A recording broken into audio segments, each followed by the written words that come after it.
ব্যবসায়ীদের উজ্জীবিত করা যত দ্রুত সম্ভব শিক্ষা প্রতিষ্ঠান খুলে দেওয়া, বাজার নিয়ন্ত্রণে পদক্ষেপ সহ বিভিন্ন সিদ্ধান্ত নিয়েছে অন্তর্বর্তী সরকার।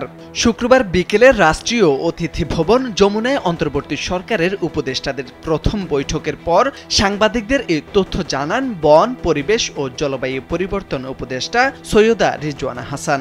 বৈঠকে সভাপতিত্ব করেন প্রধান উপদেষ্টা ডক্টর মোহাম্মদ ইউনুস। রিজওয়ানা হাসান জানান, শিক্ষা প্রতিষ্ঠানের বিষয়ে বলা হয়েছে যত দ্রুত সম্ভব শিক্ষা প্রতিষ্ঠান খুলে দিতে হবে।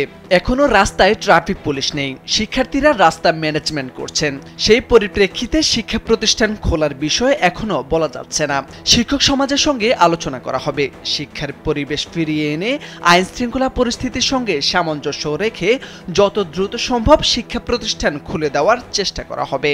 অন্তর্বর্তীকালীন সরকারের এই উপদেষ্টা বলেন, সব সেক্টরের সংস্কার নিয়ে কথা হয়েছে। এভাবে চলতে পারে না, সিস্টেম বদলাতে হবে।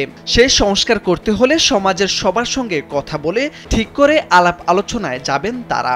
তিনি আর বলেন, বৈঠকে অর্থের বিষয়ে কথা হয়েছে।